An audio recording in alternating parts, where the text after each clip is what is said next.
जय श्री राम बच्चों। जय श्री राम। तो लास्ट क्लास में फिजिक्स में हमने चैप्टर 1 में लास्ट टॉपिक क्या पढ़ा था? न्यूमेरिकल से पहले वाली क्लास में electric field due two point charge and electric field intensity. सही है। इसके बारे में हमने पूरी थ्योरी पढ़ ली थी, कॉन्सेप्ट पढ़ लिया था, फॉर्मूले भी हमने पढ़ लिए थे। एक बार मैं फिर से डिस्कस कर लेता हूँ क्या फॉर्मूले हमने पढ़े थे। इलेक्ट्रिक फील्ड इंटेंसिटी का फॉर्मूला था F/Q0, याद है कि नहीं? और अगर मुझे फोर्स फाइंड करना है तो मैं Q0 का मल्टीप्लाई इलेक्ट्रिक फील्ड से कर दूंगा। सही है, ये हमने लास्ट क्लास में पढ़ा था। इसके अलावा electric field due two point charge at any point in space, उसका फॉर्मूला क्या पढ़ा था हम लोगों ने? KQ/R²। सही है गलत है? Electric field due two point charge at any point in space is given by this formula। Clear है? KQ/R², K source charge divided by जिस पॉइंट पे भी आपको फाइंड करना है इलेक्ट्रिक फील्ड उतने डिस्टेंस का स्क्वायर कर दो, खत्म। इसके अलावा हमने ये ग्राफ भी पढ़ा था, याद है कि नहीं? जिसको डिटेल में दोबारा समझना है वीडियो पे जाके समझ सकता है। यहां तक की कहानी हम खत्म कर चुके हैं। आज हम लोग पढ़ेंगे principal of superposition of electric field. 5 minute का काम है, उसमें भी वही कॉन्सेप्ट है, एक बार इसको खत्म करते हैं। And continuous charge distribution. Continuous charge distribution 3 type का होता है, linear charge distribution, surface charge distribution and volumetric charge distribution. ये तीनों खत्म करने हैं और फिर इसके बाद हम लोग एक चार्ज रिंग की वजह से उसके एक्सिस पे जो भी इलेक्ट्रिक फील्ड होता है वो फाइंड करेंगे, कोशिश करेंगे यहाँ तक हो जाए। Electric field at any point on the axis of uniformly charge ring. ठीक है, करें शुरू। तो आज का हमारा टॉपिक है principle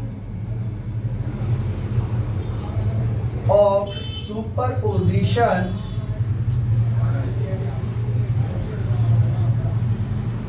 of electric field.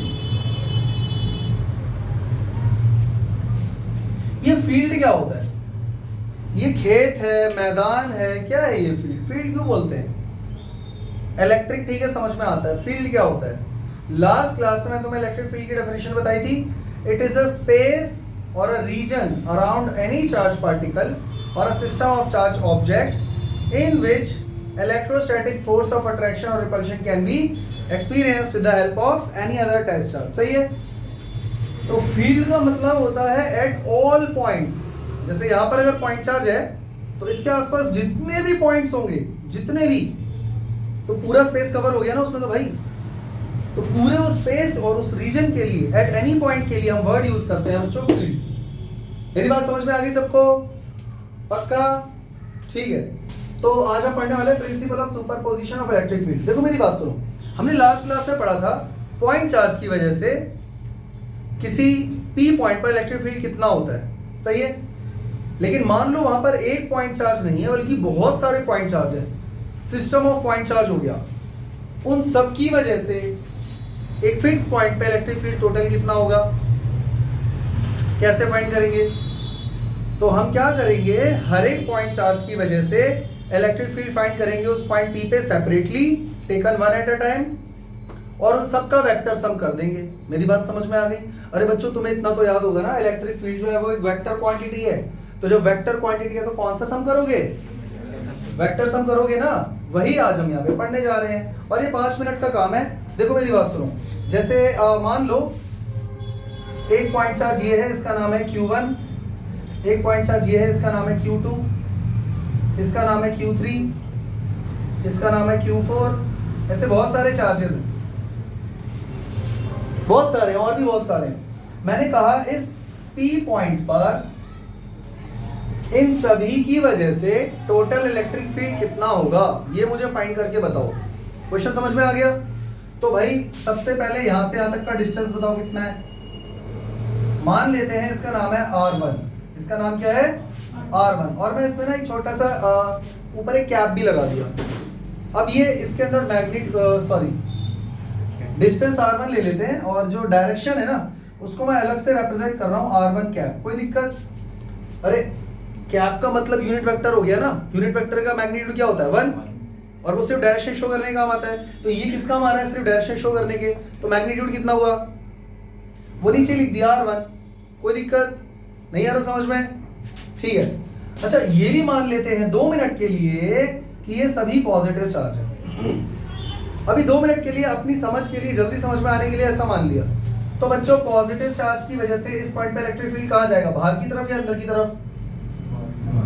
Positive charge से इलेक्ट्रिक फील्ड बाहर ही तो जाता है। तो ये इलेक्ट्रिक फील्ड कहाँ जा रहा होगा बच्चों? इधर की तरफ। इसका नाम दे देते हैं E1। कोई दिक्कत? ऐसे ही Q2 की वजह से इस पॉइंट पे कितना इलेक्ट्रिक फील्ड होगा?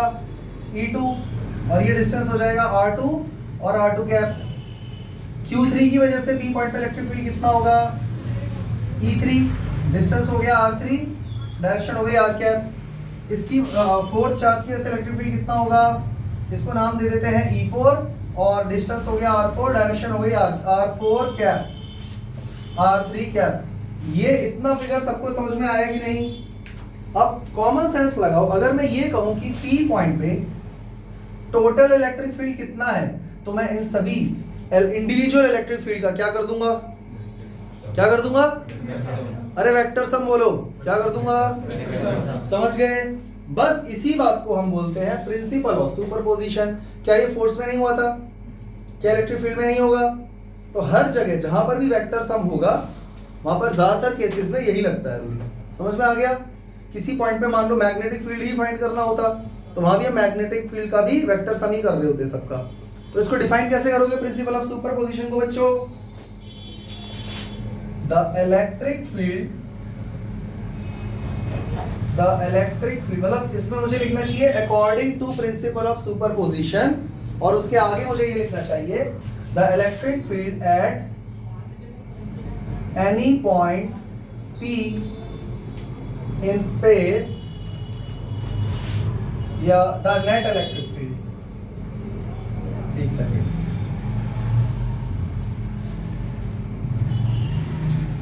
Total electric field at any point P in space due to number of point charges, या सिर्फ चार्जेस भी लिख सकते हैं, is equal to the vector sum of all the electric fields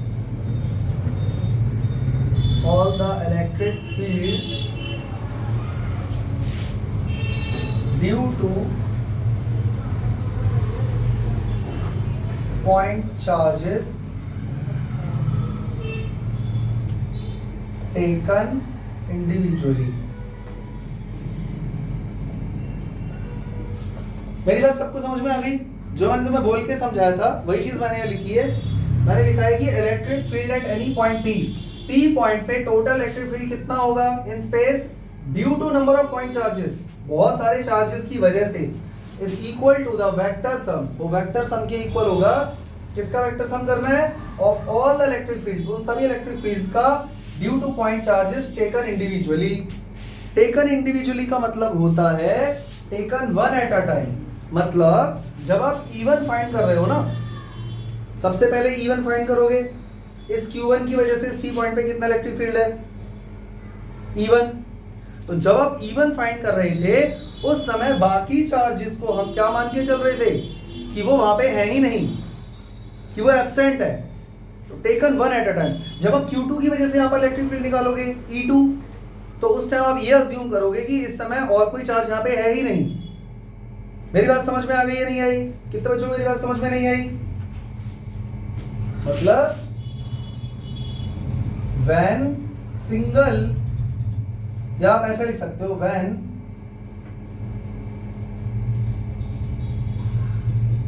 electric field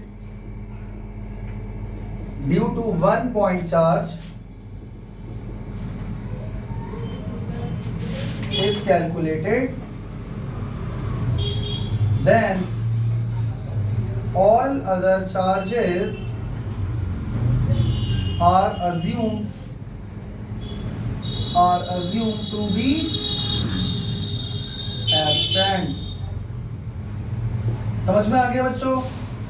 ये principal of superposition नहीं है, वो है प्रिंसिपल ऑफ सुपरपोजिशन। ये तो बस ये बता रहे हैं कि taken one at a time, individually का क्या मतलब है। क्लियर हो गया? अब जरा सॉल्व करके देखते हैं। बच्चों मुझे बताना E1 की वैल्यू कितनी होगी? E1 की वैल्यू कितनी होगी? एक सिंगल पॉइंट चार्ज की वजह से इलेक्ट्रिक फील्ड कितना होता है? KQ/R², अभी हमने पढ़ा था। तो KQ1 अपॉन R1 का स्क्वायर, सही है। पर बच्चों इसकी कोई डायरेक्शन भी तो होगी, तो डायरेक्शन शो करने के लिए मैंने यहाँ पे R1 कैप लगा दिया। कोई दिक्कत? E2 की वैल्यू बता दो जल्दी से। KQ2 upon R2 square, R2 cap. कोई दिक्कत? अगर यहाँ पे वेक्टर का साइन हटा दूं तो यहाँ पे डायरेक्शन शो करने की जरूरत नहीं है, पर क्योंकि मैंने वहां लिखा है वेक्टर सम, तो यहाँ पर मैं क्या करूंगा? R1 कैप और डायरेक्शन शो करनी पड़ेगी।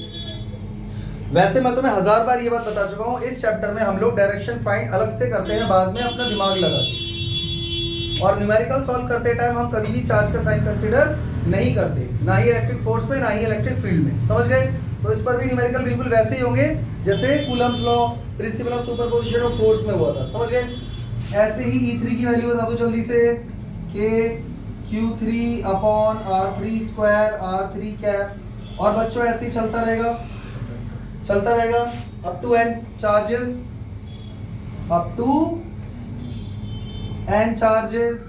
अब जगह कम है इसलिए मैं ऐसे करके लिख रहा हूं, समझ जाओगे। अगर मैं यहाँ पे प्रिंसिपल ऑफ सुपरपोजिशन लगा दूं, प्रिंसिपल ऑफ सुपरपोजिशन लगा दूं, तो बच्चों दिमाग लगाओ, टोटल E नेट या E टोटल कितना होगा? E1 plus E2 plus E3 plus dot dot dot dot plus En। सही है गलत है? तो E net will be equal to what? ये सारी वैल्यूज उठा के यहाँ पे पुट करूं, या तो मैं इनमें कुछ कॉमन दिख रहा है? क्या कॉमन दिख रहा है? K। तो ब्रैकेट में क्या बचेगा? Q1 upon R1 square, R1 cap, Q2 upon R2 square, R2 cap, plus dot dot dot dot dot Qn upon Rn का स्क्वायर इंटू Rn कैप। कोई दिक्कत? क्या मैं इसको शॉर्ट में ऐसे लिख सकता हूँ? E net is equal to 1 by 4 pi epsilon naught into summation of QI upon RI square, RI cap. I की वैल्यू 1 से लेकर n तक जाएगी। कोई दिक्कत? यही है प्रिंसिपल ऑफ सुपरपोजिशन। कितने बच्चों को ये बात समझ में नहीं आई? और इससे जो फाइनल आंसर आएगा उसकी यूनिट क्या होगी बच्चों? न्यूटन पर कूलम, क्योंकि एक इलेक्ट्रिक फील्ड है। सबको बात समझ में आ गई? क्लियर हो गया? चेक कर लो, किसी को कुछ पूछना है तो पूछ सकता है।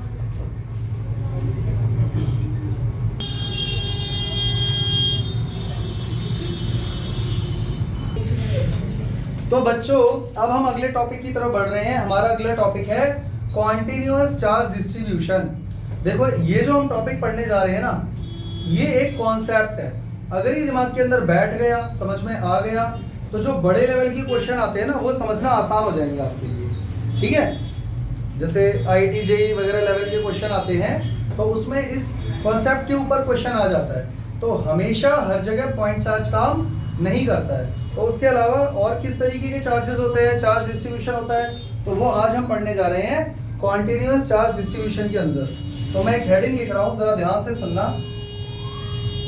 कॉन्टिन्यूअस चार्ज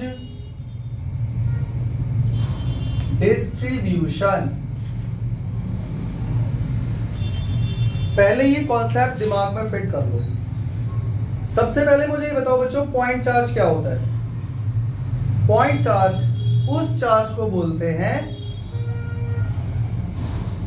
जिसपे चार्ज कितना है ये मैटर नहीं करता, उससे हम डिस्टेंस कितना दूर ले रहे हैं वो मैटर करता है। अगर डिस्टेंस के रेस्पेक्ट में चार्ज का साइज बहुत छोटा है तो हमारे लिए वो क्या बन जाता है?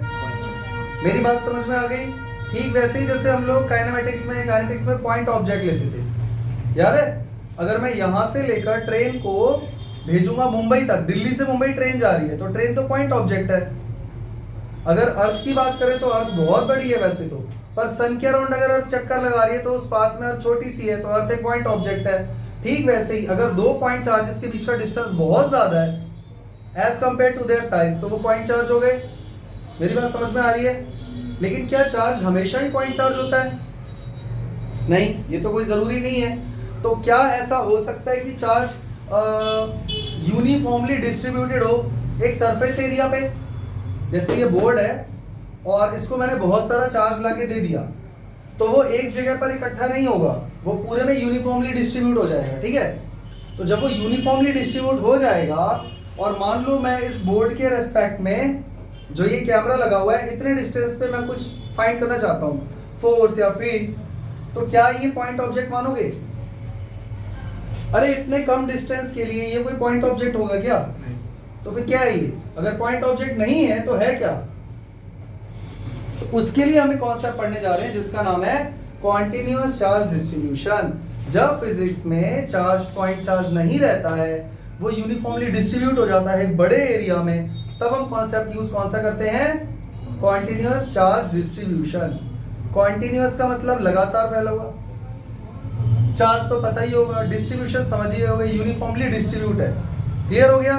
तो अब ये सारी लाइनें अगर मैं लिखूंगा ना तो तुम्हारा बहुत टाइम वेस्ट होगा कि when we deal with the charge which is not at accumulated at a point and is distributed along a line, surface or volume, then it is called surface charge distribution, volume charge। तो ये सब मैं लिख नहीं रहा हूँ, मैं तुम्हें कुछ समझाने की कोशिश कर रहा हूँ। बच्चों मान लो ये मतलब ऐसा कुछ सरफेस एरिया है या ये वॉल्यूम है, मुझे नहीं पता ही क्या है, और इस पर बहुत सारा यूनिफॉर्मली चार्ज डिस्ट्रीब्यूटेड है। इस पूरे पर बहुत सारा चार्ज है और जब डिस्ट्रीब्यूट है तो टोटल चार्ज कितना होगा ये बताना बहुत मुश्किल है। समझ गए? तो मैंने क्या करा, मैंने इस पर एक छोटा सा एरिया काट लिया। ये एरिया इतना छोटा है, इतना छोटा है कि मैं तुम्हें बता ही नहीं सकता। इतना छोटा है कि उसको मैं पॉइंट चार्ज अज्यूम कर सकता हूँ। अब तुम्हें लग रहा होगा सर ये तो बहुत बड़ा दिख रहा है, वो तुम्हें दिखाने के लिए ही बड़ा बनाया गया है। समझ गए? तो ये एक बहुत ही छोटा सा एरिया है और इस पर इस समय जो चार्ज है वो कितना है दोस्तों? dq। q का मतलब चार्ज होता है, dq मतलब स्मॉल चार्ज। अच्छा, इस स्मॉल चार्ज की वजह से अगर मैं कहूँ कि इस पॉइंट पे, मतलब ऐसे समझ लो ये एरिया ऐसा लैमिना टाइप है और ये दूसरा पॉइंट है ये, और मैं कहूँ कि इसकी वजह से इस पॉइंट पे मुझे बताओ फोर्स कितना है। तो अगर फोर्स फाइंड करना है आपको तो टेस्ट चार्ज लेकर आना पड़ेगा Q0। समझ गए? और अगर मैं कहूँ कि इलेक्ट्रिक फील्ड कितना है तो इलेक्ट्रिक फील्ड और फोर्स की डायरेक्शन सेम ही होगी बच्चों, बोलो हाँ। पॉजिटिव चार्ज है, इलेक्ट्रिक फील्ड इस पॉइंट पे बाहर ही जाएगा, और ये भी पॉजिटिव ये भी पॉजिटिव, रिपल्शन होगा तब भी फोर्स इधर ही जाएगा। क्लियर हो गया? मान लेते हैं दोनों के बीच का डिस्टेंस है r, ठीक है, और डायरेक्शन शो करनी है तो r कैप ले लेते हैं अलग से। ठीक, तो अब अगर मैं तुमसे पूछूं इस छोटे से चार्ज dq की वजह से इस पॉइंट पे कितना इलेक्ट्रिक फील्ड या फोर्स लग रहा है, तो क्या करोगे? मेरी बात समझ पा रहे हो बच्चों? dq क्या है? Small charge element. r क्या है? Distance between p and dq। वो dq एक पॉइंट चार्ज की तरह भी काम कर रहा है, ठीक है। और Q0 क्या है? Test charge. क्लियर हो गया? अब अगर मैं तुमसे पूछूं बच्चों Q0 पे फोर्स कितना लग रहा है, तो फोर्स कैसे फाइंड करोगे? जल्दी बोलो। कूलम्स लॉ के अकॉर्डिंग फोर्स का फॉर्मूला होता है 1/4 pi epsilon naught into Q1 into Q2 upon r square.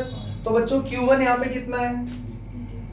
dq, और Q2 कितना है? Q0, और अपॉन में क्या आ जाएगा? r square. सही है गलत है? पर मैंने वेक्टर का साइन लगाया है इसलिए डायरेक्शन शो करने के लिए r कैप लगा दिया। कोई दिक्कत?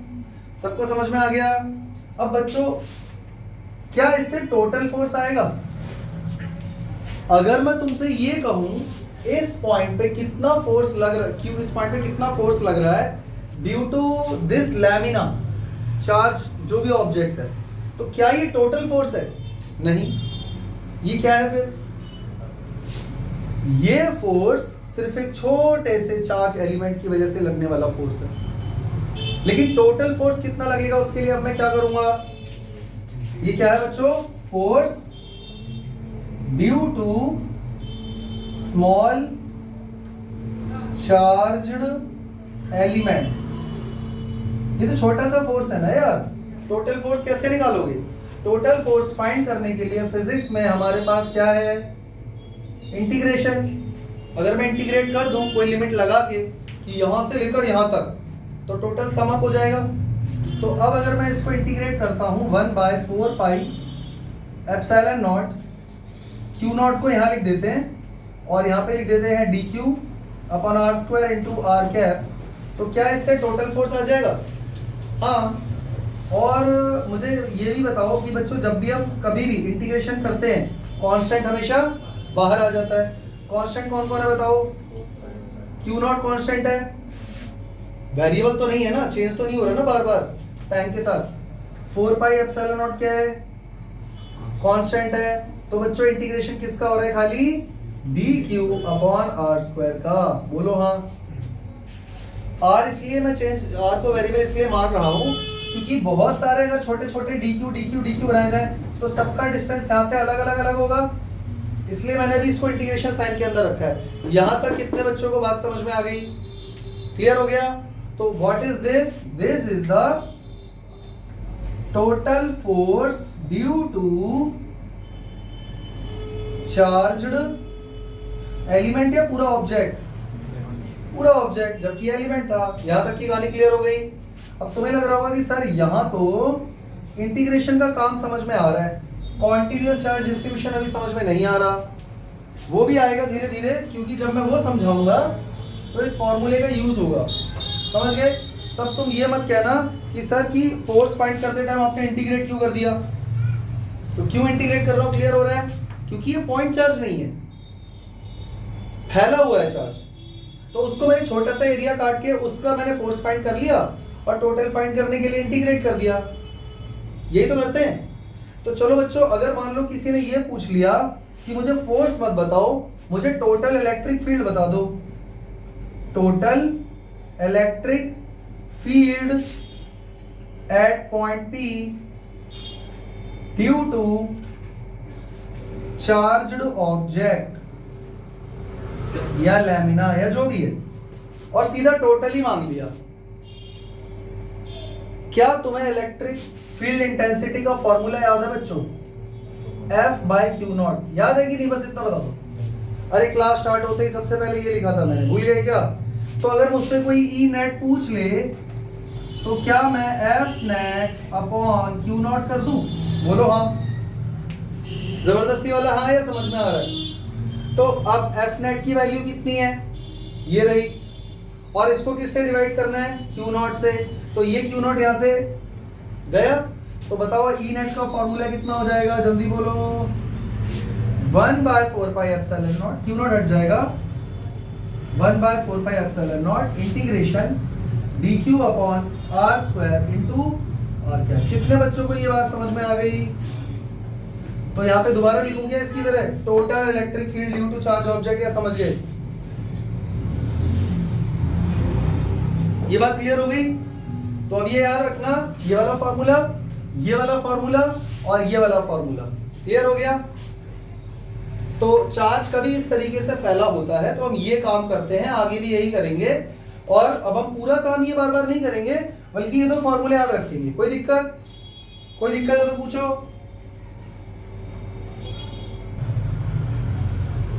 तो ये जो मैंने अभी दो फॉर्मूले यहाँ पे लिखे थे, ये दिमाग में हम फिट रखेंगे, वापस यहाँ पे यूज करने वाला हूं।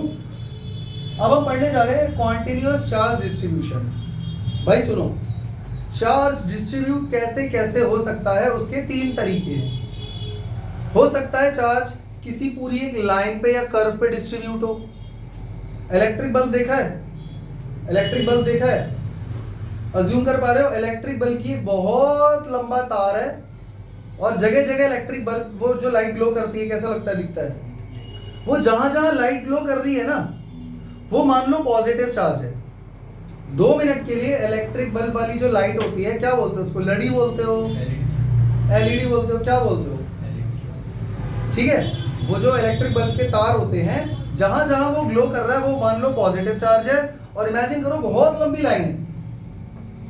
क्या पॉजिटिव चार्ज एक लाइन पर या कर्व पर यूनिफॉर्मली डिस्ट्रीब्यूट नहीं है अगर सभी बल्ब इक्वल डिस्टेंस पे है तो? मेरी बात समझ पा रहे हो? एक बहुत लंबा तार है, पतला सा, एक लाइन है पतली सी, और उसके ऊपर बहुत सारा मैंने पॉजिटिव चार्ज डाल दिया, तो क्या वो एक जगह इकट्ठा हो जाएगा? नहीं, वो उस पूरी वायर पे यूनिफॉर्मली डिस्ट्रीब्यूट हो जाएगा। समझ गए? यानी चार्ज डिस्ट्रीब्यूट हो सकता है एक लाइन के ऊपर। बोलो हाँ। पॉज करने से तो लाइन के ऊपर चार्ज डिस्ट्रीब्यूट हो सकता है। क्या चार्ज किसी सरफेस पे डिस्ट्रीब्यूट हो सकता है?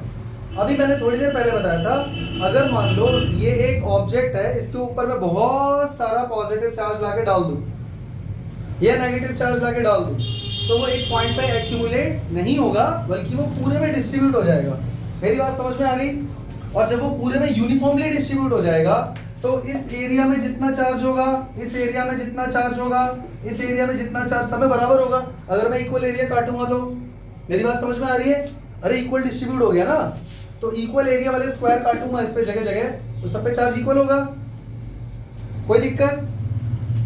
और क्या ऐसा हो सकता है कि चार्ज किसी वॉल्यूम में डिस्ट्रीब्यूट हो जाए इक्वली? जब लाइन पे हो सकता है, सरफेस पे हो सकता है, तो वॉल्यूम पे भी डिस्ट्रीब्यूट हो सकता है।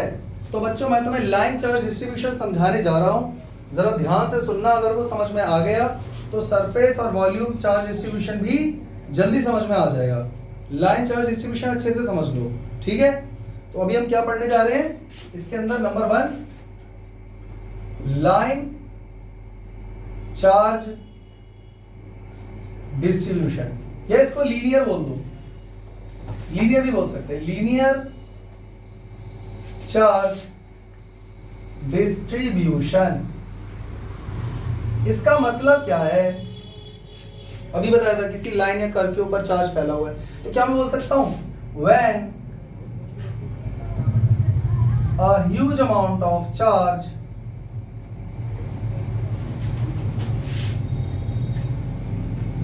is distributed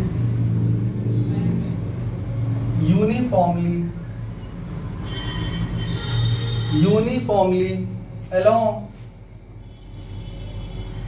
along a curve or a line, then it is called linear charge distribution। इतनी बात समझ में आ गई? नहीं समझ में आई? जो 100 शब्द नहीं समझा सकते वो एक पिक्चर समझा सकती है, इसीलिए बोला जाता है छोटी क्लास में डायग्राम जरूर बनाते आओ। तो देखो, ये एक लाइन है और इस पर मैंने बना दिया बहुत सारा पॉजिटिव चार्ज। ये देखो, सबको दिख रहा है? क्या कहीं पर चार्ज ज्यादा है, कहीं पर कम है, या पूरे में यूनिफॉर्मली डिस्ट्रीब्यूटेड है? अगर कहीं कम ज्यादा दिख भी रहा हो ना, तब भी यूनिफॉर्मली मान लेना। ये कहां से आया, कहां तक गया, कुछ पता नहीं है, पता नहीं कहां से आ रहा है और कहां तक जा रहा है। कोई दिक्कत? ये जो लिखा है वो यही रिप्रेजेंट कर रहा है, सही है? अब बच्चों, इसके बाद अब मेरी बात ध्यान से सुन लो। लिखूंगा बाद में, पहले समझ लो। अगर मान लो, ये शायद मैंने तुम्हें 11th क्लास में भी समझाया था, तुमने बिजली की दुकान पर ऐसे रोल देखे होंगे और इसमें बहुत सारा तार लगा रहता है।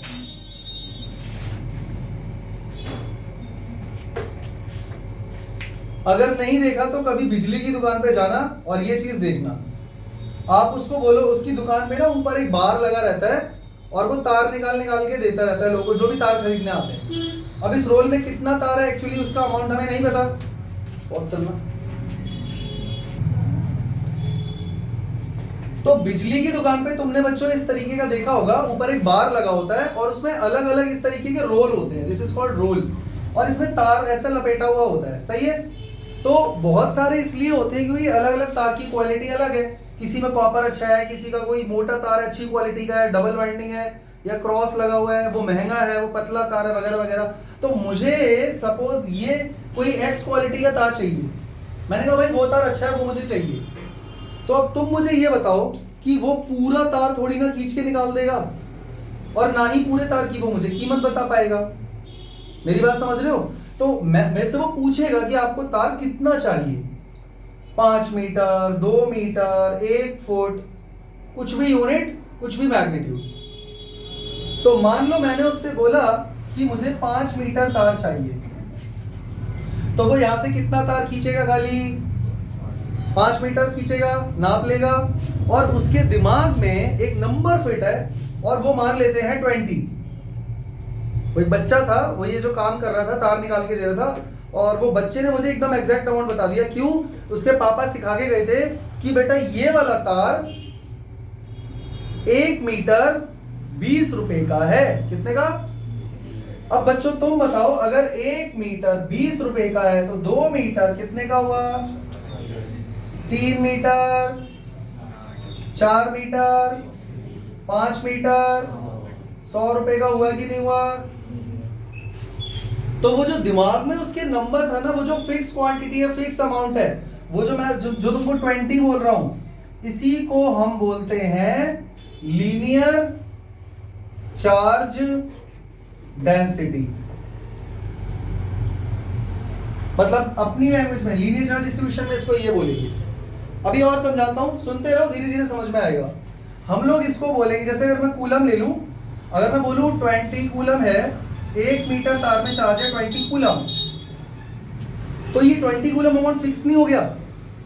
जैसे आप कहते हो कि सर 10 रुपए 20 रुपए लग रहे हैं 1 मीटर के, तो जरा चेक करो 40 रुपए लगेंगे 2 मीटर तार के, 60 रुपए, 40 रुपए, सॉरी 80 रुपए।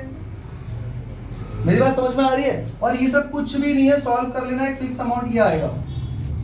तो ये क्या था? Cost per metre. यही है सबसे इंपॉर्टेंट, इसको पकड़ लो, कॉस्ट पर मीटर। तो ये क्या है? क्या मैं बोल सकता हूं ये है चार्ज पर मीटर? बोलो हाँ। अगर ये नंबर मेरे दिमाग में फिक्स हो गया, या ये क्वेश्चन में गिवन हो गया, तो फिर कितना भी लंबा तार हो, कितनी भी लंबी वायर हो, लाइन हो, क्या मैं उसका टोटल चार्ज निकाल लूंगा? सही है गलत है? अभी एक बच्चे ने पूछा था सर DQ की वैल्यू क्या पुट करेंगे? DQ का मतलब है वो बच्चा मुझसे इस वायर का चार्ज मांग रहा है, तो चार्ज मैं कहां से लाऊं? बहुत लंबा तार है, इस पूरे तार के अगर मैं प्राइस पूछूं तो कैसे बताएगा वो? कोई नहीं बता पाएगा। समझ गए ना? तो उसमें उस केस में हमको क्या चाहिए? पर मीटर कितना कॉस्ट है, पर मीटर कितना चार्ज डिस्ट्रीब्यूट है। अगर मुझे वो मिल जाए तो कितने भी लंबे तार का चार्ज निकल जाएगा या नहीं, जल्दी बताओ। बात समझ गए? तो अब यहां पर एक नया कॉन्सेप्ट यहां पर आ रहा है। कॉन्सेप्ट एक छोटा सा टर्म है जिसको हम क्या बोलेंगे? Linear charge density. क्या बोलेंगे? Linear charge density. तो इसमें भी वही कॉन्सेप्ट लगेगा, चार्ज पर यूनिट लेंथ। अभी मैं तुम्हें ये तो समझ में आ गया ना, ये मैं मिटा रहा हूं। तो अगर मैं तुमसे ये कहूं कि चार्ज कितना डिस्ट्रीब्यूट है पर यूनिट लेंथ या पर मीटर, तो उसको हम क्या बोलेंगे? Charge linear charge density. Charge distributed per unit length is called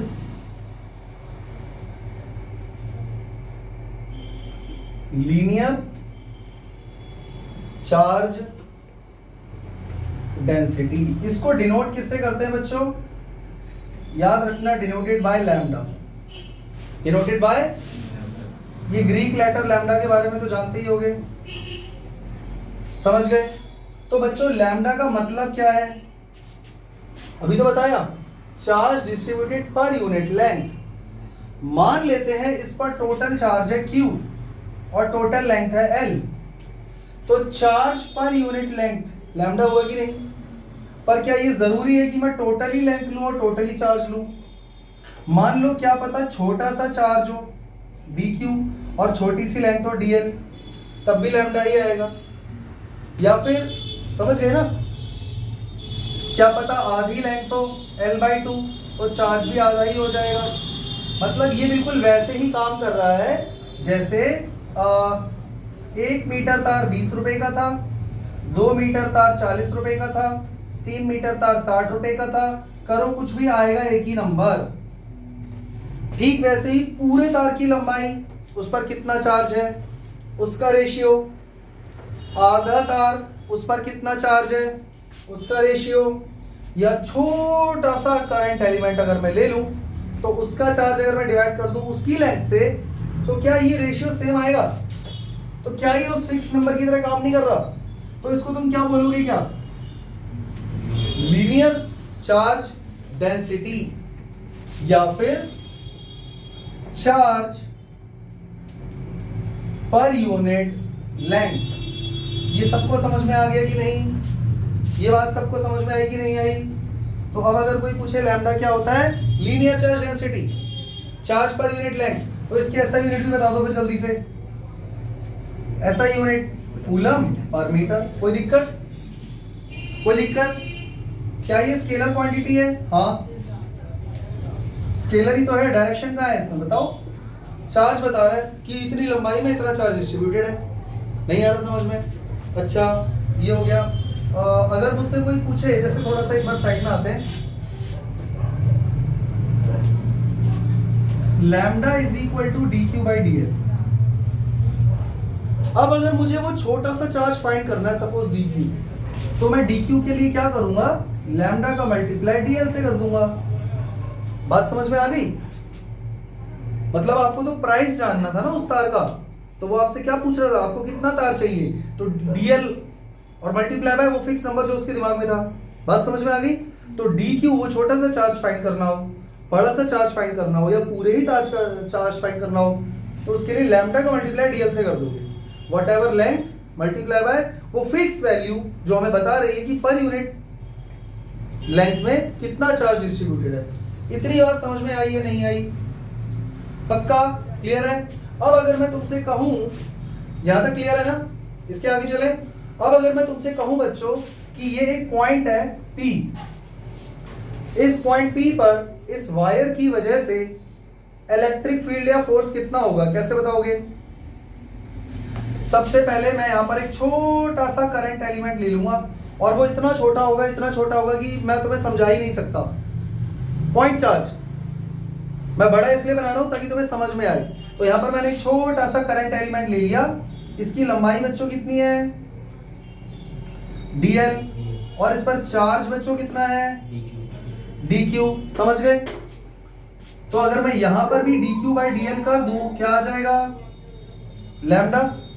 अरे बताया ना, कितना भी चार्ज हो और वो कितनी लेंथ में डिस्ट्रीब्यूट है, डिवाइड कर लेना कितनी बार भी, वो एक फिक्स वैल्यू आएगी, दैट इज कॉल्ड लैम्डा। जो भी क्वेश्चन में या तो गिवन होगा, गिवन ही रहता है, ठीक है। अच्छा अब इससे, क्योंकि ये पॉइंट चार्ज है, तो क्या यहां से यहां तक का कुछ डिस्टेंस होगा,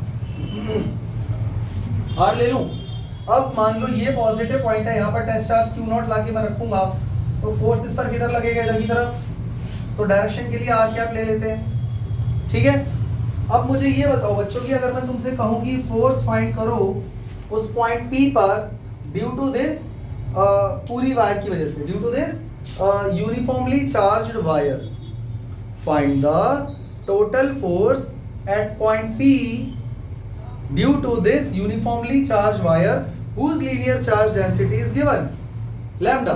ठीक है, तो क्या करूंगा मैं, जल्दी बताओ। अभी हमने क्या फॉर्मूला लिखा था, 1/4 पाई एप्सिलॉन नॉट,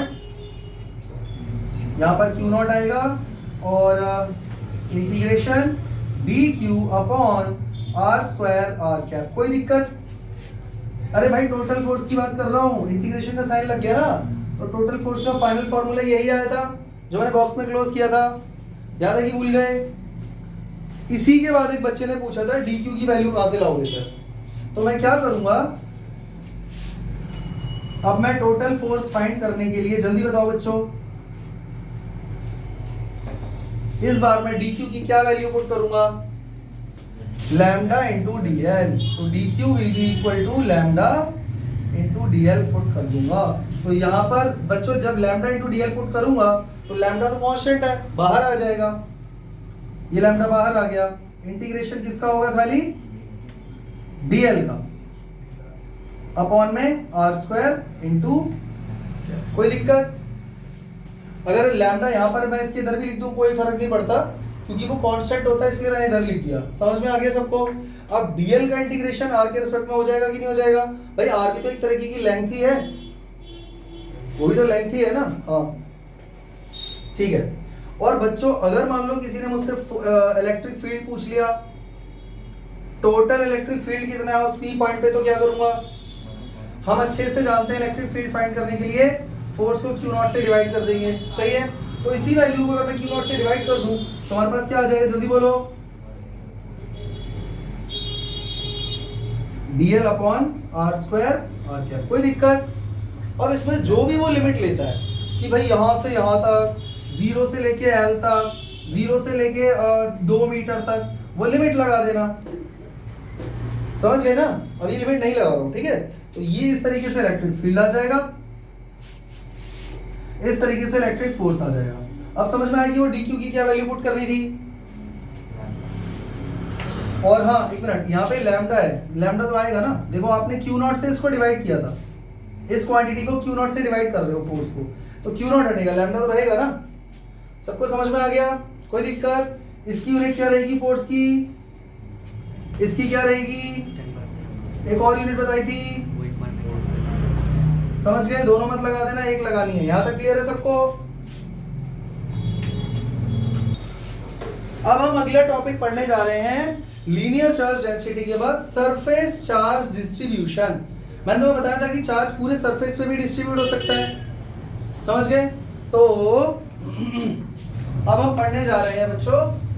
मैं तुम्हारा टाइम बचाने के लिए इसी में चीजें ऐड और डिलीट कर रहा हूं। अगर ये तुम्हें अच्छे से समझ में आ गया ना तो अगले वाले टॉपिक भी जल्दी आ जाएगा। तो हमारा अगला टॉपिक क्या है बच्चों? Surface charge distribution. तो इस बार चार्ज कहां पे डिस्ट्रीब्यूट है? When a huge amount of charge is distributed uniformly on, इसको चेंज करके हम क्या लिखेंगे? On a surface, on a surface, then it is called surface charge density, surface charge distribution। यहां तक कोई दिक्कत? पिक्चर बना के दिखाऊं इसकी भी? देखो ये कोई बहुत बड़ा ऐसे ना, ये ऐसे लैमिना टाइप है, समझ पा रहे हो? एक पेपर है, पेपर को नीचे से फूंक मारोगे तो ऊपर की तरफ उड़ेगा ना, ऐसे हो जाएगा बैंड, है ना? कुछ उस टाइप की पिक्चर बनाई है, समझ पा रहे हो? और इस पर बच्चों मान लो बहुत सारा क्या है, पॉजिटिव चार्ज है। पॉजिटिव भी दे सकता है वो, नेगेटिव भी दे सकता है, कुछ भी दे सकता है।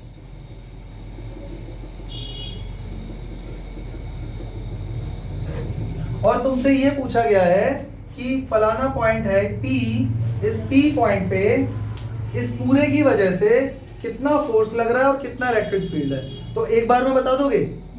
क्योंकि हम पॉइंट चार्ज को पढ़ चुके हैं, समझ चुके हैं, तो कर लेंगे, पर सरफेस वाले का थोड़ी ना हमने पढ़ा है।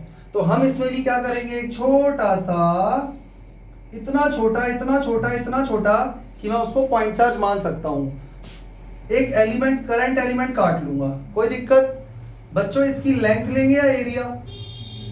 एरिया ही तो लोगे, तो इसको मैं क्या बोल रहा हूं, डीए। और इस पर बच्चों चार्ज कितना होगा, जल्दी बोलो? छोटा सा चार्ज डी क्यू। तो इस बार अगर मैं चार्ज पर यूनिट एरिया बोल दूं तो सही रहेगा या चार्ज पर यूनिट लेंथ बोलूं? ये सही है ना? तो इसकी भी वैल्यू कुछ फिक्स होगी और वो है बच्चों सिग्मा। क्या है?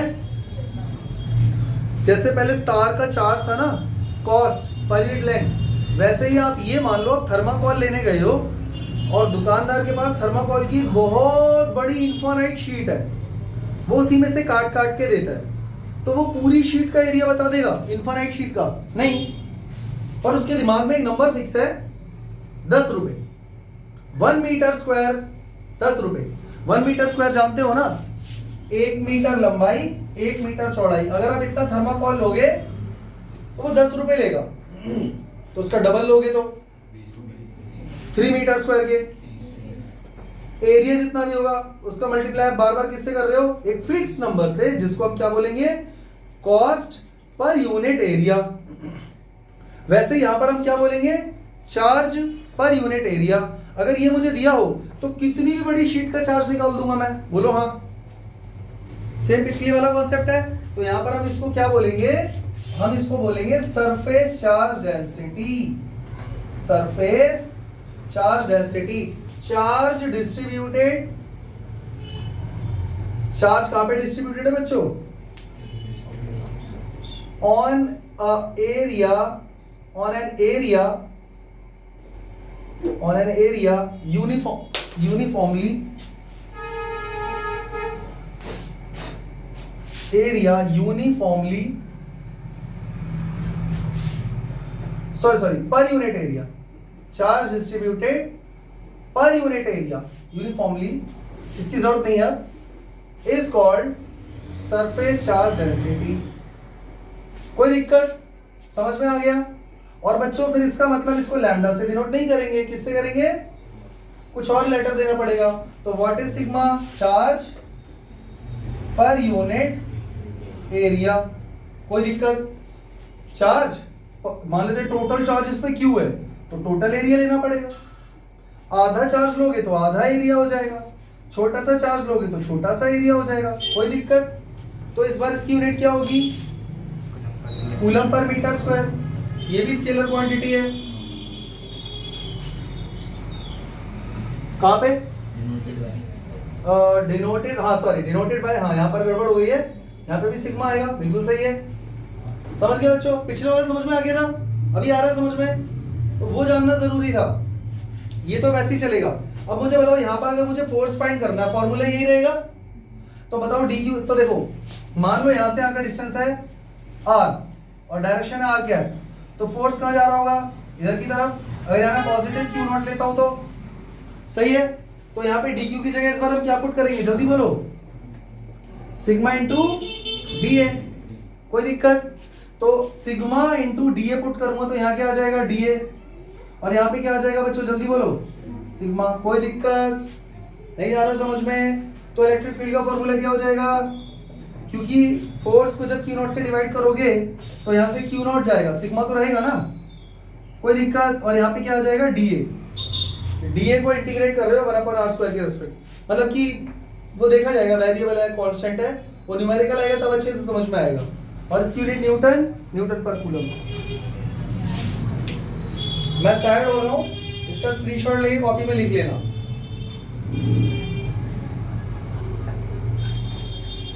तो इसी तरीके से चार्ज किसी वॉल्यूम के अंदर भी डिस्ट्रीब्यूट हो सकता है, बोलो हाँ। तो अब हम बिल्कुल भी टाइम वेस्ट नहीं करने वाले, समझ में तो तुम्हें आ ही गया होगा कि चार्ज अगर किसी वॉल्यूम के अंदर डिस्ट्रीब्यूट हो तो हम उसको क्या बोलेंगे बच्चों, वॉल्यूम चार्ज डिस्ट्रीब्यूशन, माना ह्यूज अमाउंट ऑफ चार्ज। अब तुम्हें ये भी समझ में आ गया होगा यहाँ पे ह्यूज अमाउंट की जरूरत वो समझाने के लिए था। When a charge is distributed uniformly in a volume,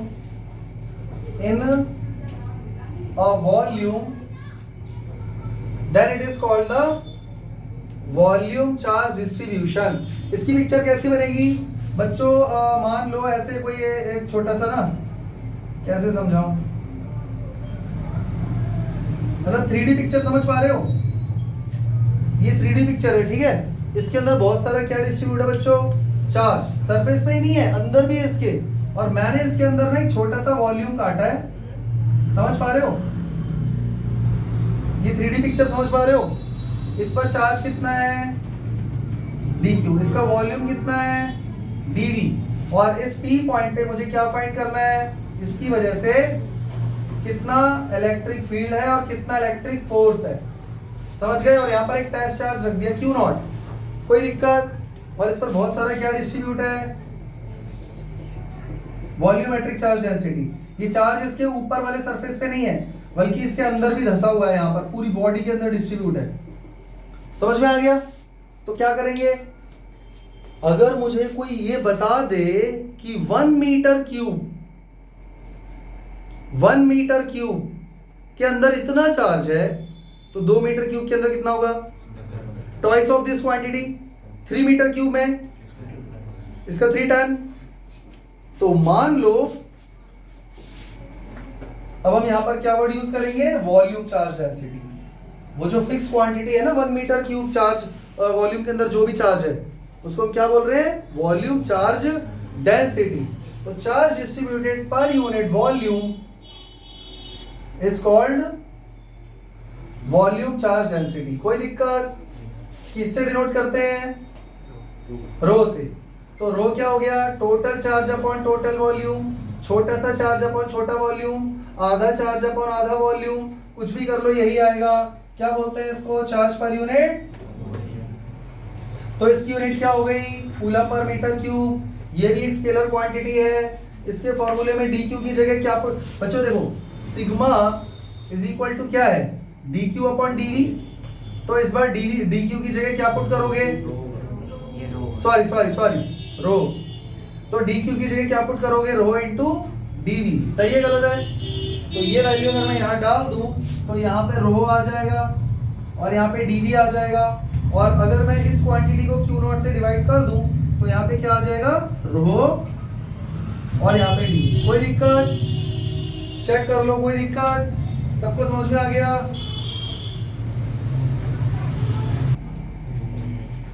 आज हमने सीखा electric field and electrostatic force at any point due to a charge distribution system. Linear charge distribution हो, सरफेस हो या वॉल्यूमेट्रिक हो। अब अगर पॉइंट चार्ज देगा तो अच्छी बात है, हमारा काम आसान हो जाएगा। वरना अगर इस तरीके का चार्ज डिस्ट्रीब्यूट हो और उसकी वजह से किसी पॉइंट पर पूछे इलेक्ट्रिक फील्ड और फोर्स तो बता दोगे, तो क्यों ना इसके ऊपर एक एप्लीकेशन की जाए। सही है? तो अब एक देखो, इसको क्वेश्चन की तरह पढ़ लो या डेरिवेशन की तरह समझ लो, ये बहुत ही इंपॉर्टेंट है। तो अब हम स्टार्ट करने जा रहे हैं इलेक्ट्रिक फील्ड या इलेक्ट्रिक फोर्स भी फाइंड कर सकते हैं eight any point on the axis of uniformly charged ring. Topic समझ में आया? फिर से सुनो, electric field at any point on the axis of uniformly charged ring. मतलब शायद कोई रिंग है, जैसे मान लो बच्चों ये कोई रिंग है, ये कोई रिंग है, इमेजिन कर पा रहे हो? इस रिंग के ऊपर चार्ज डिस्ट्रीब्यूट है बहुत सारा पॉजिटिव। तो इसको लीनियर चार्ज डिस्ट्रीब्यूशन मानोगे, वॉल्यूमेट्रिक या फिर सरफेस? लीनियर, क्योंकि एक स्ट्रेट लाइन पे चार्ज है और उस लाइन को ऐसे बेंड कर दूं तो वो बन जाएगा ना। तो एक रिंग के ऊपर यूनिफॉर्मली चार्ज डिस्ट्रीब्यूट है, ठीक है? इस रिंग का एक्सिस क्या होगा? सेंटर से पास होगा। इस रिंग का एक्सिस क्या होगा? इसके सेंटर से पास होगा। चलो इस रिंग को ऐसे करके पकड़ लेता हूं, या एक काम करते हैं, समझ पा रहे हो? रिंग है, इसके ऊपर बहुत सारा क्या है? पॉजिटिव चार्ज है। इसको थोड़ा बड़ा इमेजिन कर लो, इसको थोड़ा सा बड़ा इमेजिन कर लो। और इसका एक्सिस कहां पे होगा? इसका एक्सिस इसके सेंटर से एकदम पास होगा, पतली सी लाइन। समझ गए? तो अगर मैं इसको ऐसे कर दूं तो ये क्या बन गया? एक लाइन दिख रही होगी सामने से, सर्कल लाइन। तो इसका एक्सिस सेंटर से पास होगा। समझ में आ रहा है? तो टॉपिक का नाम क्या था? Electric field at any point on the axis. On the axis, तो ये जो रिंग है इसके सेंटर से जो एक्सिस पास हो रहा है उसके एक्सिस में किसी भी पॉइंट पर इलेक्ट्रिक फील्ड फाइंड करना है। टॉपिक समझ में आ गया? जो आज हमने पढ़ा उसी से रिलेटेड है। समझ गए? तो सुनो, हम क्या पढ़ने जा रहे हैं? Electric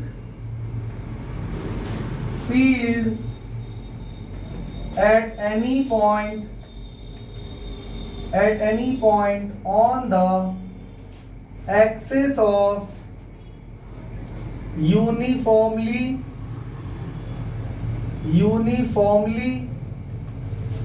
charged ring. मेरी बात सबको समझ में आ गई? हम फाइंड क्या करने जा रहे हैं? इलेक्ट्रिक फील्ड फाइंड करने जा रहे हैं चार्ज रिंग की वजह से। देखो, सामने से रिंग अगर बनाऊंगा तो सर्कल दिखेगी, अगर मैं इसको पकड़ के ऐसे कर दूंगा तो कैसी नजर आएगी आपको? आपको तो सामने से एक स्ट्रेट लाइन नजर आएगी ना। समझ में आ गया? तो जब आपको ऐसा नजर आएगा तो उसका एक्सिस सीधा जा रहा होगा, तो मैं कुछ उसी टाइप की पिक्चर बना रहा हूं, कोई दिक्कत? तो देखो ये हमारी रिंग है और ये बिल्कुल वैसी बनाई है मैंने, ऐसे नहीं पकड़ी हुई है, ऐसे पकड़ी हुई है रिंग। और इसके ऊपर बहुत सारा क्या है बच्चों, जल्दी बोलो, चार्ज है।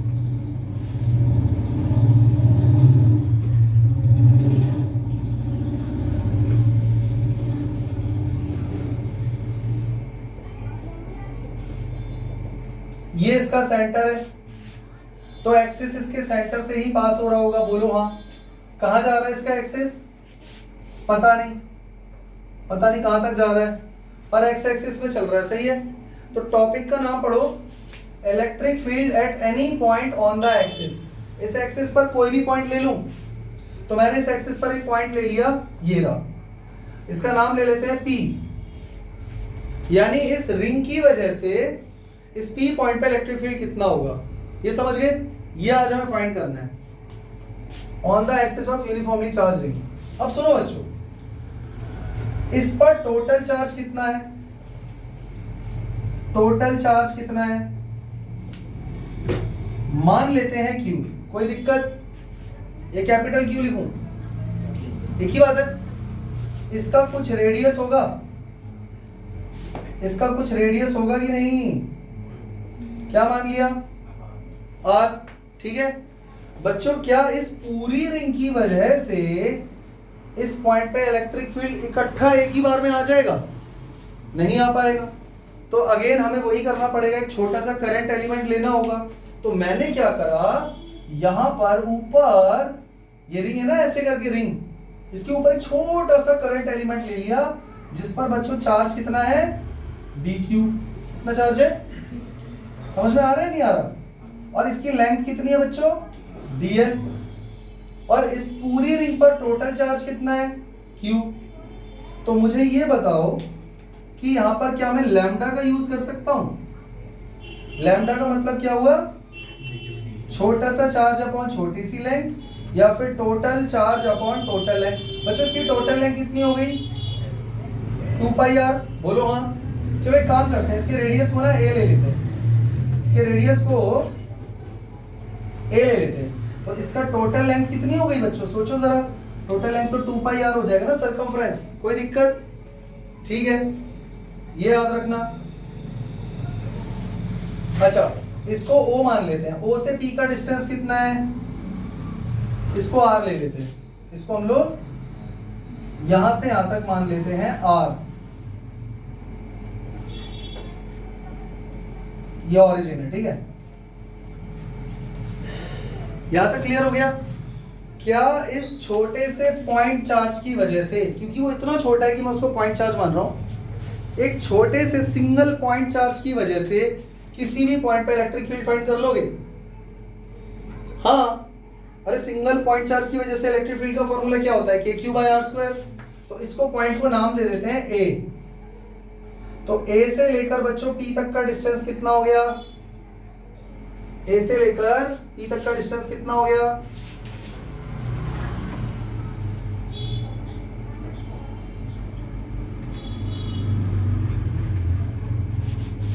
जरा सोचो, ये R है और ये A है, पाइथागोरस आती है, तो ये डिस्टेंस कितना हुआ बच्चों? √R² plus A²। ये भी फाइंड करना पड़ेगा क्या? बोलो जल्दी। AP का डिस्टेंस कितना हुआ? √R² plus A²। कोई दिक्कत? बच्चों मान लो यहाँ पर एंगल बन रहा है थीटा, और मुझे भविष्य में कभी cos थीटा की जरूरत पड़ी तो फॉर्मूला क्या होता है? B/H, यानी R upon √R² plus A²। कोई दिक्कत? मेरी बातें समझ में आ रही हैं? अच्छा बच्चों, मुझे एक बात और बताओ, हमें ये पता है पॉजिटिव चार्ज की वजह से इलेक्ट्रिक फील्ड बाहर जाता है, सही है गलत? अगर ये एक, देखो मुझे ये पूरे से कोई लेना देना है ही नहीं, अभी फिलहाल के लिए मैं एक छोटा सा पॉइंट चार्ज अज्यूम कर रहा हूं जो वहां पर है, और उसकी वजह से यहां पर इलेक्ट्रिक फील्ड फाइंड कर रहा हूं। इतनी बात क्लियर है ना? ठीक है। तो अगर ये पॉजिटिव चार्ज है तो इस पॉइंट पर इलेक्ट्रिक फील्ड कहां जा रहा होगा? बाहर या अंदर?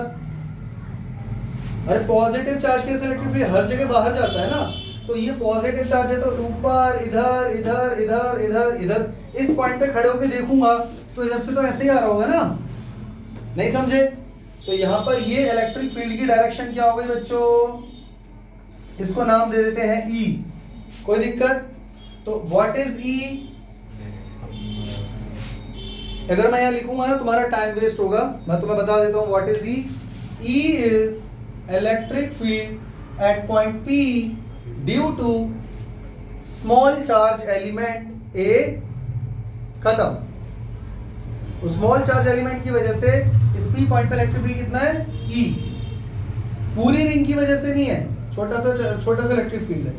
कोई दिक्कत? फिजिक्स में हम इस तरीके के वेक्टर से कैसे निपटते हैं, इसके दो वर्टिकल और हॉरिजॉन्टल कंपोनेंट बनाते हैं। तो बच्चों जल्दी बताओगे, इधर थीटा है तो यहाँ भी थीटा बनेगा, तो ये क्या हो जाएगा? E cos थीटा, और ये क्या बन जाएगा, जल्दी बोलो। पक्का? अरे तो सबको पता है ना यार, सही है। अब मुझे इससे कोई लेना देना नहीं है, अब मुझे इससे और इससे लेना देना है। यहां तक सबको क्लियर हो गया? अभी भी ना तो देखो E cos थीटा भी फाइंड कर सकता हूँ, E sin थीटा भी, लेकिन फिर मैंने दिमाग लगाया कि अभी भी थोड़ी मुश्किल हो रही है। फिर मैंने क्या करा, इसके ठीक नीचे एक और छोटा सा करंट एलिमेंट लिया, इसका नाम है B, और इस पर चार्ज कितना है dq, और इसकी लेंथ कितनी है बच्चों, dl। तो इसकी वजह से P पॉइंट पे इलेक्ट्रिक फील्ड कितना होगा, इसको नाम दे देते हैं E डैश। वैसे ही E जितना ही होगा, क्योंकि देखो उस पर भी चार्ज dq ही है, उसकी लंबाई भी dl ही है, तो इस पर भी इलेक्ट्रिक फील्ड इतना ही होगा E। समझ गए? तो E डैश बोलने का फायदा नहीं है, या तो अगर मैं dq डैश dl डैश लेता तो E डैश होता। तो इसके भी दो कंपोनेंट बनेंगे, जल्दी बोलो कौन कौन से। इधर भी थीटा बनेगा, इधर भी थीटा बनेगा, तो ये E cos थीटा हो जाएगा, और ऊपर की तरफ क्या बनेगा, E sin थीटा। क्या ये कंपोनेंट इसका एकदम चेक कर लो, इक्वल है, ऑपोजिट है, सेम लाइन ऑफ एक्शन है, कट जाएगा। अब तुम्हें समझ में आएगी क्यों मैंने नीचे भी एक एलिमेंट लिया, वरना ये कभी ठिकाने नहीं लगता। अब टोटल इलेक्ट्रिक फील्ड बच्चों कहाँ जा रहा है, तो इन दोनों को प्लस कर दूं या नहीं करूं? नहीं करूंगा, पूछो क्यों? ये दोनों जो electric field E cos theta आए हैं, जरा दिमाग लगाना वरना आगे की कहानी समझ नहीं आएगी। ये जो दो E cos थीटा आए हैं, वो तो सिर्फ इन दो एलिमेंट की वजह से आए हैं ना,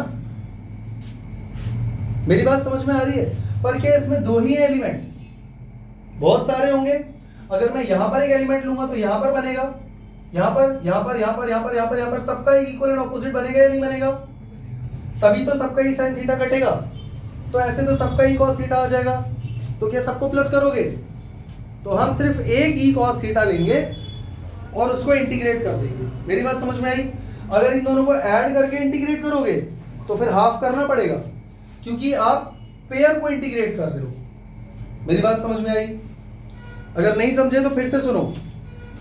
आप इस अकेले को भी इंटीग्रेट कर दोगे ना तो भी आंसर आ जाएगा। आप दो वैल्यूज को इंटीग्रेट कर रहे हो तो आप किसी चीज के डबल को इंटीग्रेट कर रहे हो, तो फाइनल आंसर को हाफ नहीं करना पड़ेगा। और सिंगल चीज को इंटीग्रेट कर दोगे तो भी आंसर आ जाएगा। बात समझे? तो अब मुझे ये बताओ, क्या मुझे ये लिखना पड़ेगा E sin थीटा का समेशन 0 होने वाला है? अरे इन दोनों की वजह से वो कट गया, तो टोटल E नेट कितना हो जाएगा? अब ये हो जाएगा integration of E cos theta. कोई दिक्कत? कोई दिक्कत? और इसकी डायरेक्शन क्या होगी बच्चों? Along x axis. अच्छा ये समझ में आया बच्चों कि सिर्फ यही दोनों नहीं कटे, वो जितने भी इक्वल एंड ऑपोजिट पेयर बनेंगे ना, उनका sin थीटा वाला पार्ट कटता जाएगा, और एक्स एक्सिस वाला इधर ही जाएगा। तो इस पूरी रिंग की वजह से P पॉइंट पे इलेक्ट्रिक फील्ड इधर ही जाएगा। समझ में आ गया? समझ पा रहे हो? चलो, तो E cos थीटा जल्दी बताओ बच्चों। E की वैल्यू तो हमने निकाली नहीं, E की वैल्यू क्या थी? ई की वैल्यू क्या थी बच्चों? व्हाट इज ई? ये रहा ना ई, हम ई फाइंड कर रहे हैं, ये रहा ई जो सबसे पहले फाइंड किया था। इसका नाम मैंने क्या बताया था? Electric field at point P due to this small element charge d q, याद है? तो इसका फॉर्मूला होगा कि डी क्यू बाय आर का मतलब डिस्टेंस, यानी आर स्क्वायर प्लस ए स्क्वायर के अंडर रूट का होल स्क्वायर। तो क्या बचेगा? कितने बच्चों को ये बात समझ में आ गई? ये क्लियर हुआ कहां से आया? ये इसकी वैल्यू है और इसी के cos थीटा का इंटीग्रेट करना है आपको। और अगर आप इन दोनों को जोड़ के 2 बनाओगे तो आगे हाफ लगाना पड़ेगा फिर आपको। समझ में आया? क्योंकि पेयर का इंटीग्रेशन करोगे तो आंसर डबल आएगा। चलो तो ई नेट बोलो कितना हो गया? ई की वैल्यू यहां से उठा लो, 1 by 4 pi epsilon naught into d q upon are square plus A square, और ये इंटीग्रेशन का भी साइन लगाओगे, और into cos theta. Cos theta की वैल्यू निकाली थी क्या? कहाँ है? ये रही, जो कि है r upon under root r square plus ए स्क्वायर। कोई दिक्कत? यहां तक कोई दिक्कत? हम सब ये बात अच्छे से जानते हैं, कांस्टेंट को उठा के हम इधर ले आते हैं। सही है गलत है? जल्दी बताओ बच्चों, क्या क्या कांस्टेंट है? 1 by 4 pi epsilon naught constant है। ये आर कांस्टेंट है कि नहीं है? तो अरे जरा चेक करो आप, ये जितने भी रिंग के पॉइंट्स हैं, इमेजिन करो ये मैंने एक रिंग को पकड़ा हुआ है। आप कोई सा भी रिंग का पॉइंट ले लो, उसके एक्सिस पे जो पी पॉइंट है वहां से सबका डिस्टेंस सेम ही तो जा रहा है। नहीं समझ पा रहे हो? ये देखो, ये रिंग है, ये रिंग है, इसको ऐसे पकड़ लिया, इसके एक्सिस पे यहां पर पी पॉइंट ले लिया, तो यहां से इसका डिस्टेंस, यहां से इसका डिस्टेंस, साइड से इसका डिस्टेंस, यहां से इसका डिस्टेंस सेम ही तो है। नहीं समझे? हाँ, तो आर का बीच वाला अगर हम डिस्टेंस ले ऑरिजिन से, तो वो भी तो फिक्स है, पी पॉइंट तो आगे पीछे जा ही नहीं रहा। तो आर बताओ कब चेंज हुआ? आर तो चेंज हुआ ही नहीं ना। मेरी बात समझ आ रही है? जबरदस्ती हाँ कर रहे हो? आर इस फिगर में चेक कर लो, सेम ही रहेगा। कोई सा भी एलिमेंट काट लेना, यहां से यहां का डिस्टेंस फिक्स है, तो आर बाहर आ जाएगा। अपॉन में चेक करो, r square a plus A square की पावर यहाँ पे 1 है, और आर स्क्वायर प्लस ए स्क्वायर की पावर यहाँ हाफ है, तो आर स्क्वायर प्लस ए स्क्वायर पावर 3/2। अब बताओ किसका इंटीग्रेशन करोगे? किसका करोगे? सिर्फ डी क्यू का। कोई दिक्कत? कोई दिक्कत? अब बच्चों मुझे ये बताओ, इस डी क्यू को सॉल्व करने के मेरे पास 2 तरीके हैं। कुछ गड़बड़ करी है मैंने? नहीं, बिल्कुल सही है। देखो मेरी बात सुनो, ध्यान से सुनना। डी क्यू का इंटीग्रेशन करोगे तो क्या आएगा? टोटल चार्ज आएगा ना, और टोटल चार्ज क्या है? हो तो गया, अरे हो तो गया। डी क्यू का इंटीग्रेशन करोगे तो टोटल चार्ज आएगा। टोटल चार्ज रिंग पर क्या था? समझ गए?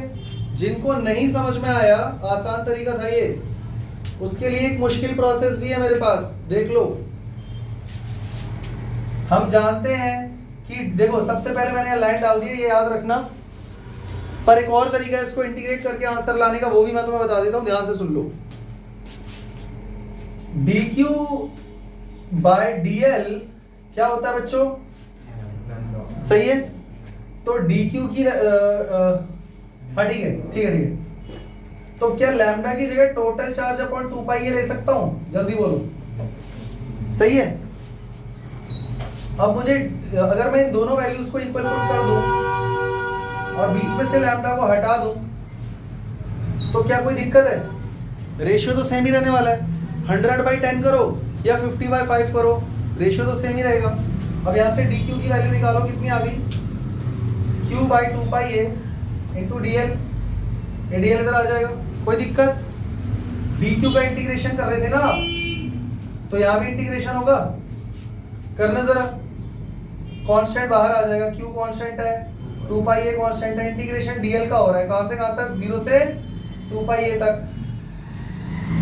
टोटल लेंथ तो 2 पाई है ना, लिमिट लगाओगे तो यहाँ पर आपके पास आ गया q/2 पाई है इनटू बच्चों 1 का इंटीग्रेशन dl के रिस्पेक्ट में करोगे l ही आएगा और लिमिट क्या डालोगे 0 से 2 पाई है, कोई दिक्कत। अब upper limit minus lower limit करना, बताना क्या आया है, तो ये कट नहीं गया, ये क्या आ गया dq का इंटीग्रेशन क्या आ गया, तो ये आसान नहीं है। किसको समझ में नहीं आ रहा है जल्दी बता दो। अरे आसान भाषा समझा रहा हूं यार, dq का इंटीग्रेशन क्या होगा, टोटल चार्ज q है, और फिर भी अगर समझ में नहीं आ रहा है, लॉजिक चाहिए, ये रहा लॉजिक, दोबारा समझाऊं, क्लियर है, ठीक है। तो अब मैं यहां पर लिखने जा रहा हूं E net is equal to 1/4 pi epsilon naught Q R upon R square plus A square power 3/2 newton पर कूलम। कोई दिक्कत? अगर आप इसको आसान भाषा में याद करना चाहते हो तो आप पता है क्या बोलो, आप इसको बोलो, इसको हटा के बोलो K Q R upon R square plus A square power 3/2, क्योंकि K की इतनी बड़ी वैल्यू 1/4 पाई एप्सिलॉन बोलने से अच्छा है आप इसको ये बोलो। अब मुझे जल्दी बताओ, electric field due to uniformly charge ring at any point on its axis is equal to KQR upon R square plus A square power 3/2। बोलो मेरे साथ, KQR अपॉन में R square plus A square power 3/2। अब घर जाके बार बार बोलना 5 बार, तब याद होगा, ठीक है। अभी कहानी खत्म नहीं हुई है, अभी आगे देखो बच्चों, ये वाला पार्ट इरेज कर दूं, इसका काम खत्म। इसको घर जाके दोबारा देख लेना, अच्छे से आ जाएगा समझ में। इसको हटा दे बच्चों। अब मैं ना इसमें कुछ केसेस ले रहा हूं। अगर मान लो मैं इस P पॉइंट को बहुत दूर लेके चला जाऊं, देखो वैसे डेरिवेशन यहां खत्म हो गई है, पर मैं तुम्हें कुछ और समझा रहा हूं। मैं इसमें केस ले रहा हूं, case 1 when R is much greater than A। इसका मतलब समझ में आया कि ये जो P पॉइंट है, मैं इस ऑरिजिन से इसके एक्सिस पे बहुत दूर ले गया P को, तो चेक करो R की वैल्यू बहुत बड़ी हो जाएगी एज कंपेयर टू A। बोलो हाँ। अब तुम लोग मुझे ये बताओ, अगर इस रिंग से मैं बहुत दूर चला जाऊं इंफिनिटी पे, तो मुझे ये क्या नजर आएगा, पॉइंट चार्ज नजर आएगा।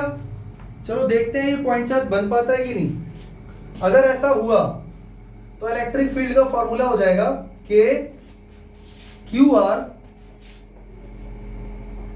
अपॉन, अच्छा अगर A बहुत छोटा है तो क्या मैं A को नेग्लेक्ट कर सकता हूं? याद रखना, कभी भी किसी को नेग्लेक्ट करना हो तो डिनोमिनेटर से करना।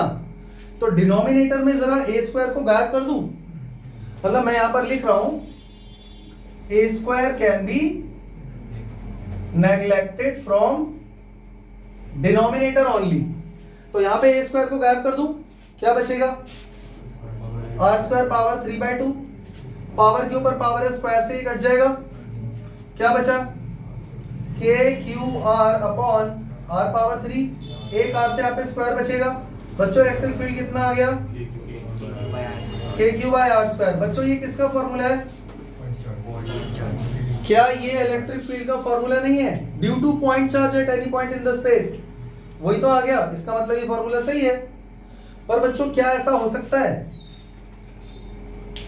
केस 2,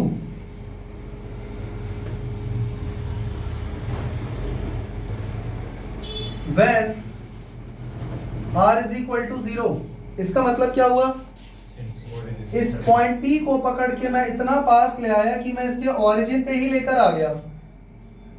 अब बताना इलेक्ट्रिक फील्ड कितना हो जाएगा, 0। पूछो क्यों भाई, एक बात बताओ, ये रिंग है, इस पर पॉजिटिव चार्ज है, ऊपर भी और रिंग पे नीचे भी, तो ये भी ऊपर की तरफ आ रहा है, ये नीचे की तरफ आ रहा है, और हर तरफ से ऐसे ऐसे आएगा, तो सेंटर पे इलेक्ट्रिक फील्ड क्या होगा, कॉमन सेंस लगाओ ना, जीरो। और फॉर्मूले से ही अगर तुम्हें समझ में आता है तो इलेक्ट्रिक फील्ड जरा डालना, k into q into zero upon are square plus A square power 3/2। ये क्या कर रहे हो बच्चों? लॉजिक लगा के समझ में आ गया था ना? केस 3 वाला फॉर्मूला बच्चों जरूर याद कर लेना। क्या ऐसा हो सकता है R इक्वल टू ए? इसका मतलब क्या है? इसका मतलब ये है कि पॉइंट P को मैं यहां तक इतना पास ले आया हूं कि ये रेडियस और ये डिस्टेंस बराबर